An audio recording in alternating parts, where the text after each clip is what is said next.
আমাদের সমাজে যদি কোনো মানুষের বিয়ে হয়ে যায়, বিয়ে হয়ে যাওয়ার পরে যদি ৬-৭ বছর ৫ বছর অতিক্রম হয়ে যায়, সন্তানাদি না হয়, তখন এই মানুষ কটু কথা বলা আরম্ভ করে দেয়। তোর ঘরে কোনো বাচ্চা হয় না, তুই আটকুরা, তোর ঘরে কোনো সন্তান হয় না, তুই নিঃসন্তান। তখন আমরা সেই মেয়ের, ওই মহিলার মনে কষ্ট দিয়ে দেই। এই কষ্ট দেওয়া যাবে না, এরকম কথা বলা যাবে না। কারণ যিনি সন্তান দেয় না, বলেন তো তিনার নামটা কি? আল্লাহ সন্তান দেয় না, কোনো না কোনো সময় অবশ্যই আল্লাহ সেই মায়ের গর্ভে সন্তান দিয়ে দিবেন। তবে ধৈর্য ধারণ করতে হবে, আল্লাহর প্রতি তাওয়াক্কুল থাকতে হবে। আল্লাহর খলিল ইব্রাহিম আলাইহিস সালামের বয়স যখন 90+ হয়ে গিয়েছে, মা সারা আলাইহিস সালামের 80+ বয়স হয়ে গিয়েছে, আল্লাহ তাদের গর্ভে কোনো সন্তান আদি দেয় না। সঙ্গে সঙ্গে হযরতে সারা আলাইহিস সালাম বললেন, স্বামী রে, আমার যেহেতু কোনো সন্তান হয় না, আমি মনে হয় বন্ধা হয়ে গিয়েছি। ও স্বামী, তুমি আরেকটা বিয়ে করো, আরেকটা বিয়ে করো। সারা আলাইহিস সালাম তিনি অনুমতি দিলেন আরেকটা বিয়ে করার জন্য। হযরত ইব্রাহিম আলাইহিস সালাম তিনি বিয়ে করেছেন। হযরত সারা আলাইহিস সালামের একজন বান্দি ছিল, যার নাম ছিল হযরতে হাজেরা আলাইহিস সালাম। ওই হাজেরা আলাইহিস সালামকে ইব্রাহিম আলাইহিস সালামের কাছে বিয়ে দিয়ে দিলেন। ইব্রাহিম নবী যখন মা হযরতে হাজেরা আলাইহিস সালামকে বিয়ে করলেন, ওনাকে বিয়ে করার পর আল্লাহ রাব্বুল আলামিনের কাছে ইব্রাহিম নবী দোয়া করেছিলেন, রব্বি হাবিলি মিনাস সালিহিন, রব্বি হাবিলি মিনাস সালিহিন। হে আল্লাহ, হে আমার রব, আপনি আমাকে এক নেককার পুত্র সন্তান দান করুন। যেরকম সুবহানাল্লাহ। যখন কোনো সন্তান আদি হয় না, তিনি দ্বিতীয় যখন বিয়ে করেছেন, বিয়ে করার পর 90+ বয়স ইব্রাহিম আলাইহিস সালামের, ওই সময় আল্লাহর কাছে তিনি দোয়া করেছেন, রব্বি হাবলি মিনাস সালিহিন, হে আমার রব, হে আমার মালিক, আপনি আমাকে একজন পুত্র সন্তান দান করুন, আমাকে একজন উত্তর অধিকারী দান করুন। হযরত ইব্রাহিম আলাইহিস সালাম যখন আল্লাহ রাব্বুল আলামিনের কাছে দ্বিতীয় বিয়ের পরে আল্লাহর কাছে দোয়া করেছেন, আমার আল্লাহ রাব্বুল আলামিন ইব্রাহিম আলাইহিস সালামের দোয়া কবুল করে নিলেন। সঙ্গে সঙ্গে আল্লাহ তাআলা ওহীর মাধ্যমে জানাই দিলেন, ফাবাশশারনাহু বিগুলামিন হালিম। আল্লাহ রাব্বুল আলামিন হযরত ইব্রাহিম আলাইহিস সালামকে এক সৎ চরিত্রহীন সুন্দর চরিত্রের অধিকারী সহনশীল পুত্র সন্তানের সুসংবাদ দান করে দিলেন। এত বয়স হয়ে গিয়েছে, ওই সময় ইব্রাহিম আলাইহিস সালাম যখন আশা ছেড়ে দিয়েছিলেন, কিন্তু দ্বিতীয় বিয়ে করার পর আল্লাহর কাছে দোয়া করেছেন। বলুন তো, আল্লাহ পাক সংবাদ, সন্তানের সংবাদ দিছে কি দিছে না? কথা বলেন, দিছে কি দিছে না? আল্লাহ কোরআনের মারফতে জানায় দেয়, কোরআনের মাধ্যমে জানায় দিল, ইব্রাহিম নবী যখন আল্লাহর কাছে দোয়া করেছেন, আল্লাহ রাব্বুল আলামিন ইব্রাহিম আলাইহিস সালামকে এক সহনশীল সৎ চরিত্রের অধিকারী একজন পুত্র সন্তানের সুসংবাদ দান করে দিলেন। এবার মা হাজেরা আলাইহিস সালামের গর্ভ থেকে হযরতে ইসমাঈল আলাইহিস সালাম জন্ম নিয়ে নিলেন। জোরে কোন সুবহানাল্লাহ। তিনি একজন পুত্র সন্তান পেয়ে গেলেন। দীর্ঘদিন পরে দ্বিতীয় বিয়ে করার পরে 90+ বয়স হয়ে গিয়েছে। ওই সময়ে যখন কোনো মা বাবা কোনো সন্তান আদি পায়, বলুন তো খুশি কম হয় না বেশি হয়? খুশি অনেক হয়, খুশি অনেক হয়ে যায়। ইব্রাহিম আলাইহিস সালাম তিনি অনেক আনন্দিত হয়ে গেলেন, খুশি হয়ে গেলেন। এত বয়স হয়ে যাওয়ার পরেও তিনি একজন উত্তরাধিকারী পেয়ে গেলেন। আল্লাহ তাআলা হযরত ইসমাঈল আলাইহিস সালামকে ওনার দরবারে পাঠিয়ে দিলেন, মা হাজেরার গর্ভের মাধ্যমে ওনার কাছে পাঠিয়ে দিলেন। ইব্রাহিম আলাইহিস সালাম বেশ আনন্দিত হয়ে গেলেন, ছেলের মায়ায় প্রেমে পড়ে গেলেন, ছেলের প্রেমে পড়ে গেলেন। আমার আল্লাহ রব্বুল আলামিন হযরত ইব্রাহিম আলাইহিস সালামের সন্তানের প্রতি এই প্রেম ভালোবাসা দেখে ওই সময় আল্লাহ রব্বুল আলামিন ইব্রাহিম আলাইহিস সালামকে আবার পরীক্ষায় ফেলে দিলেন। হযরত সারা আলাইহিস সালাম দেখতেছি উনি ওনার সন্তানকে এত মহব্বত করি, হাজারাকে এত মহব্বত করি, সারার এটা সহ্য হয় না। সারা ডাক দিয়ে কই রে স্বামী, স্বামী রে, এই হাজারা এবং তার সন্তানকে আমার বাড়িতে রাখা যাবে না। যাও রে যাও স্বামী, তোমার সন্তান এবং তোমার বেবি হাজারাকে দেশ ত্যাগ করতে বলো, অন্য দেশে তাদেরকে রেখে দিয়ে আসো, তাদেরকে বনবাসের মধ্যে রেখে দিয়ে আসো। ইব্রাহিম আলাইহিস সালাম বলে, বিবি রে বিবি, তোমার কথায় দেওয়া যাবে না যতক্ষণ পর্যন্ত আমার আল্লাহর পক্ষ থেকে আদেশ না আসবে, ততক্ষণ পর্যন্ত আমার সন্তান এবং বিবিকে আমার ঘর থেকে বের করতে পারবো না। জোরে কোন সুবহানাল্লাহ। সঙ্গে সঙ্গে আমার আল্লাহ রাব্বুল আলামিন জিব্রাইলকে জানায়া দিলেন। জিব্রাইল চলে আসলো। জিব্রাইল এসে বলে, ইয়া নবী গো, ও নবী, আল্লাহ হুকুম করেছেন আপনার স্ত্রী হাজেরা এবং আপনার সন্তান ইসমাইলকে দূর প্রবাসে দিতে হবে, এমন জায়গায় রেখে আসতে হবে যেখানে মানুষ নাই, ঘর বাড়ি নাই, কোনো কিছুই নাই, এমন একটা স্থানের মধ্যে মক্কার অদূরে আপনার সন্তান এবং আপনার স্ত্রীকে রেখে আসতে হবে। আল্লাহ যখন হুকুম দিয়েছেন, আল্লাহ পাক দ্বিতীয়বার ওনাকে আবার পরীক্ষায় ফেলে দিয়েছেন। ইব্রাহিম আলাইহিস সালাম ওনার সন্তান ইসমাইল এবং হাজেরা আলাইহিস সালামকে সঙ্গে নিয়ে মক্কা নগরীতে চলে গেলেন। এমন একটা জায়গায় চলে গেলেন যেখানে কোনো মানুষের আনাগোনা নেই, যেখানে কোনো মানুষ বসবাস করে না। মক্কা নগরীতে তখন কোনো মানুষ ছিল না, জনমানবহীন জায়গার মধ্যে হযরত ইব্রাহিম আলাইহিস সালাম ওনার সন্তান ইসমাইল ও হাজেরাকে যখন রেখে দিয়ে আসলেন, অল্প কিছু খাবার এবং কিছু সংখ্যক পানি দিয়ে তিনি যখন চলে আসবে, ওই সময় হাজেরা ডাক দিয়ে কয়ে, স্বামী রে স্বামী, আমি জানতে চাই তুমি কি তোমার ইচ্ছায় রেখে যাচ্ছ নাকি আল্লাহর হুকুমে রেখে যাচ্ছ? ইব্রাহিম নবী বলে, বিবি রে বিবি, আমি আমার ইচ্ছায় রেখে যাচ্ছি না, আমার আল্লাহর হুকুমে তোমাদেরকে রেখে যাচ্ছি।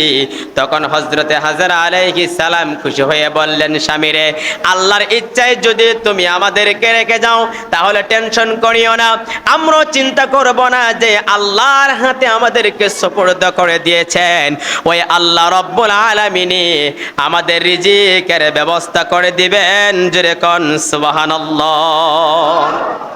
দেখেন, যেখানে কোনো মানুষ নেই, মানবহীন জায়গা, যেখানে কোনো কিছুই নেই, খাবারেরও ব্যবস্থা নেই, ওই জায়গার মধ্যে ইব্রাহিম আলাইহিস সালাম ওনার সন্তান এত বছর পরে সন্তান পেয়েছেন, ওই সন্তানকে আল্লাহর জন্য আল্লাহ হুকুম করেছেন, আল্লাহকে সন্তুষ্টির জন্য রেখে দিয়েছেন অল্প কিছু খাবার এবং কিছু পানি। উনি চলে আসলেন, পাহাড় থেকে নেমে আল্লাহর কাছে দোয়া করেছেন। ইব্রাহিম আলাইহিস সালাম দোয়া করে তিনি চলে আসলেন। কিছুদিন যেতে না যেতে দেখা যায় যে পানিগুলা ছিল, যে খাবারগুলা ছিল, সব কিছু শেষ হয়ে গিয়েছে। ইসমাইল আলাইহিস সালামের জিহ্বাটা বের হয়ে গিয়েছে। পানির তৃষ্ণায়, পানির পিপাসায়, খাবারের জন্য ওনার পিপাসা লেগে গিয়েছে, ওনার পিপাসা লেগে গিয়েছে।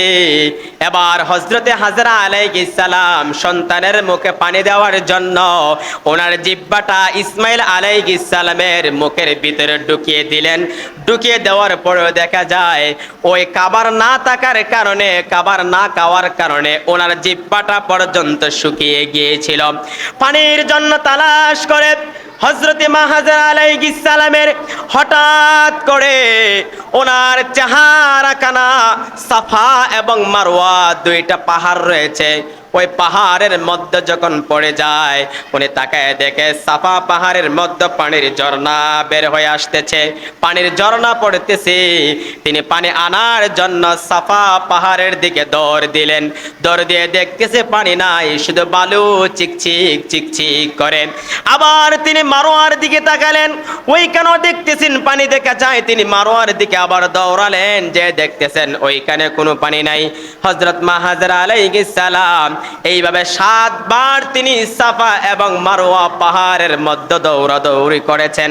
আমার আল্লাহর কাছে মা হাজেরা আলাইহিস সালামের সেই দৌড়ানোটা এত ভালো লেগে গিয়েছে, সঙ্গে সঙ্গে আল্লাহ ডাক দিয়ে কয়, রে জিবরাইল, ও জিবরাইল, আমার হাজেরা ইসমাইলের মুখে পানি দেওয়ার জন্য এই সাফা এবং মারওয়া পাহাড়ের মধ্যে যে 7 বার দৌড়াদৌড়ি করেছে, আমি আল্লাহ রব্বুল আলামিন ওই হাজেরার ইতিহাস হিসেবে হাজেরার ইতিহাস রেখে দেওয়ার জন্য কিয়ামত পর্যন্ত যত হাজীগণ মক্কা নগরীতে হজ করতে আসবে রে, আমি আল্লাহ হজ্জের একটা অংশ হিসেবে ওই সাফা এবং মারওয়ায় দৌড়াদৌড়ি করা হাজীদের জন্য আবশ্যক কইরা দিলাম।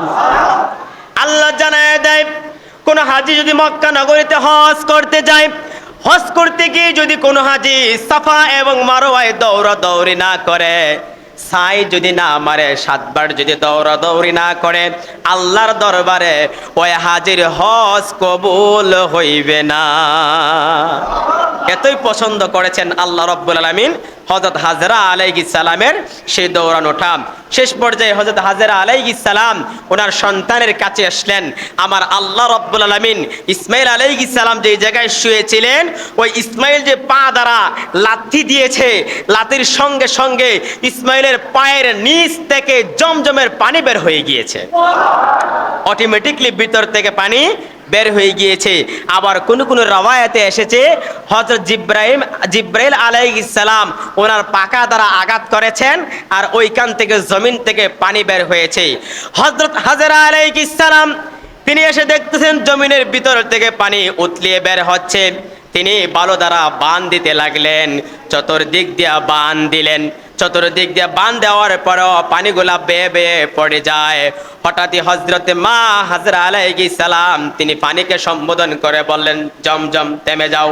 তিনি যখন বললেন জমজম থেমে যাও, সঙ্গে সঙ্গে ওই জমজমের পানি উপরে ওঠা বন্ধ হয়ে গিয়েছে। ওই সময় থেকে পানি জমজমের বের হয়েছে। কাল কিয়ামত পর্যন্ত ওই জমজমের পানি থাকবে। লক্ষ লক্ষ কোটি কোটি মানুষেরা ওই জমজমের পানি পান করতেছে, পান করবে। এরপরেও ওই কুদরতের পানি শেষ হবে নাকি? ওই কুদরতি পানি শেষ হবে না। কারণ আল্লাহ পাক রব্বুল আলামিনের একটা নিদর্শন হচ্ছে মক্কা নগরীতে জমজমের পানি কিয়ামত পর্যন্ত উঠবে এবং শত শত নয়, কোটি কোটি কোটি কোটি মানুষেরা সেই পানি পান করবে, তারপরেও সেই পানি শেষ করতে পারবে না। অনেক লম্বা ঘটনা। এই দিক দিয়ে ইব্রাহিম আলাইহিস সালাম ওনার সন্তানকে দীর্ঘদিন পরে দেখার জন্য তিনি আবার মক্কা নগরীতে আসলেন। আসার পরে দেখতেছি যে ছোট বয়সে ইসমাইল এবং হাজেরাকে মক্কা নগরীতে রেখে গিয়েছিলেন, যে এখানে কোনো মানুষ ছিল না, কোনো কিছুই ছিল না। কিন্তু দীর্ঘদিন যাওয়ার পরে তখন ইসমাইল আলাইহিস সালামের বয়স ছিল 9 বৎসর বয়স। 9 বৎসর বয়স ছিল, তিনি বড় হয়ে গিয়েছেন। দীর্ঘদিন আসার পরে, দীর্ঘদিন পরে তিনি যখন আসলেন, আসার পরে দেখতেছেন এই এলাকার আগের মতো নাই, বাড়িঘর হয়ে গিয়েছে, মানুষ ভরে গিয়েছে, ফল ফসলাদি মানুষ করতেছে, তিনি চিনতে পারতেছেন না। মানুষদেরকে জিজ্ঞাসা করেন যে হাজেরার ঘরটা কোথায়, মানুষেরা চিনিয়ে দিয়েছে। তিনি ঘরের ভিতরে গেলেন এবং রাতের বেলা যখন তিনি ঘুমিয়ে গেলেন, ঘুমের মধ্যে আল্লাহ রাব্বুল আলামিন হযরত ইব্রাহিম আলাইহিস সালামকে স্বপ্নে দেখালেন, রে ইব্রাহিম, ও ইব্রাহিম, তোমার প্রিয় বস্তু আমি আল্লাহর নামে কুরবানি করো। দীর্ঘ 9 বৎসর যখন সন্তানের হয়ে যায়, ওই সময় ইব্রাহিম আলাইহিস সালাম সন্তানের প্রতি আবার মায়ায় পড়ে গেলেন। তিনি আবার সন্তানের প্রেমে পড়ে গেলেন। তখনই আল্লাহ পাক রব্বুল আলামিন ইব্রাহিম নবীকে আবার পরীক্ষায় ফেলেছেন। আল্লাহ স্বপ্নে দেখালেন, আল্লাহ স্বপ্নে জানায় দিলেন, রে ইব্রাহিম, তোমার প্রিয় বস্তু আমি আল্লাহর নামে কোরবানি করো। পরের দিন ঘুম থেকে উঠে ইব্রাহিম আলাইহিস সালাম আল্লাহর রাস্তায় 100 ওট কোরবানি করেছেন। দ্বিতীয় দিন তিনি আবার স্বপ্নে দেখলেন, তোমার প্রিয় বস্তু কোরবানি করো। তিনি দ্বিতীয় দিন আবার 100 ওট কোরবানি করলেন। কিন্তু আল্লাহ তৃতীয় দিন আবার ওনাকে স্বপ্নে দেখালেন, ও ইব্রাহিম, তুমি আর প্রিয় বস্তু আমি আল্লাহর নামে কুরবানি করো।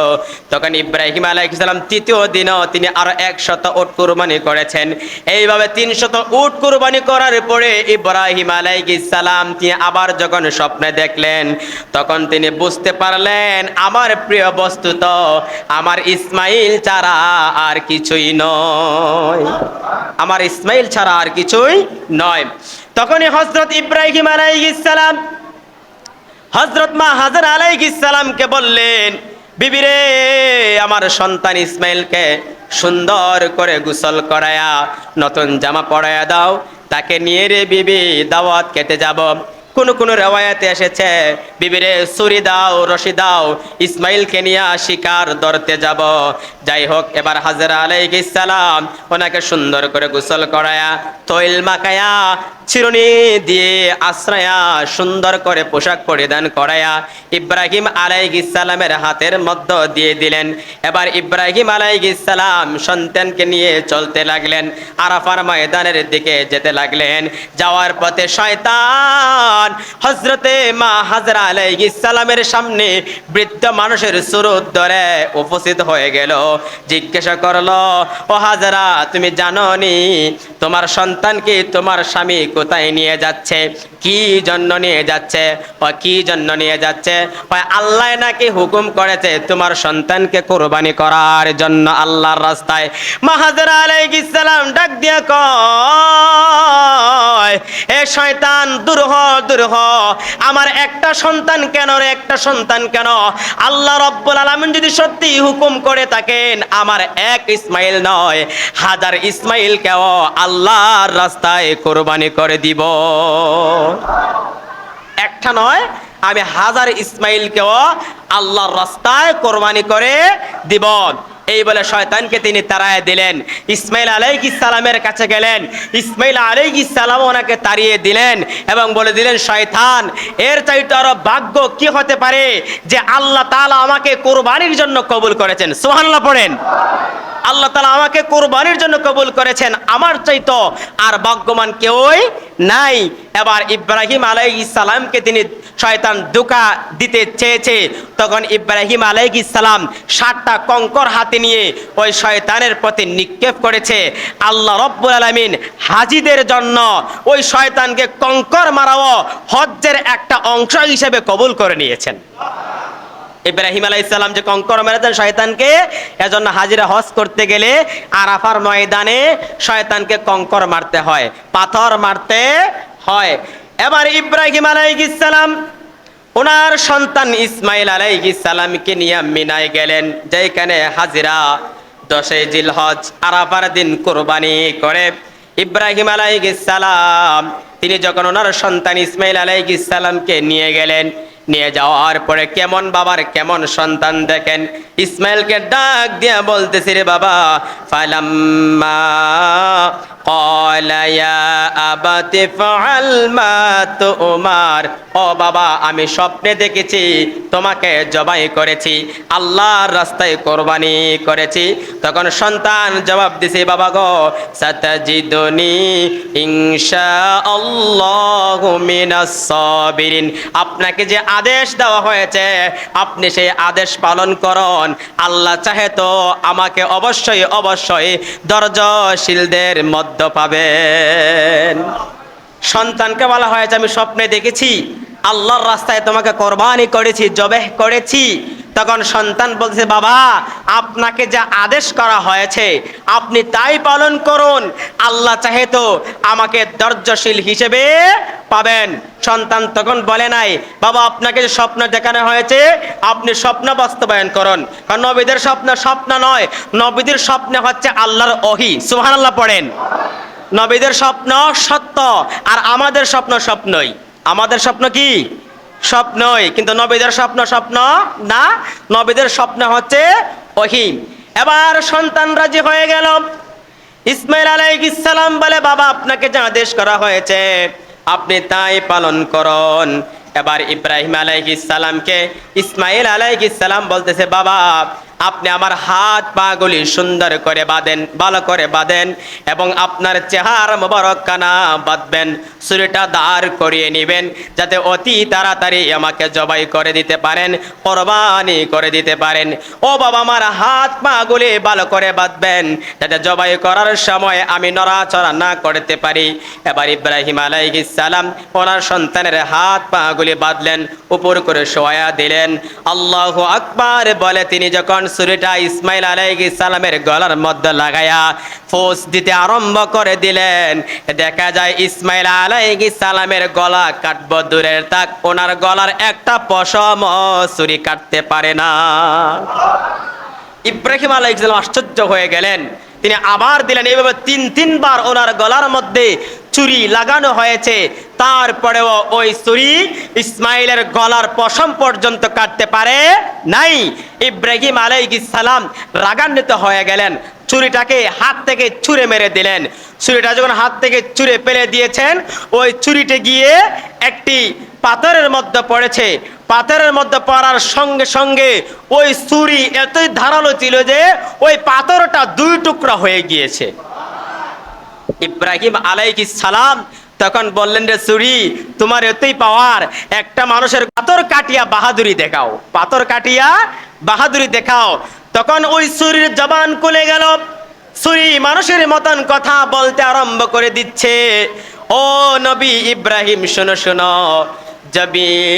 জলিল বলতেছে কাটার জন্য, আর জলিল বলতেছে না কাটার জন্য, আর খলিল বলতেছে কাটার জন্য। ওগো নবী ইব্রাহিম, শোনো শোনো, আমি খলিলের পক্ষে নয়, আমি জলিলের পক্ষে। আমি খলিলের পক্ষে নয়, আমি জলিলের পক্ষে।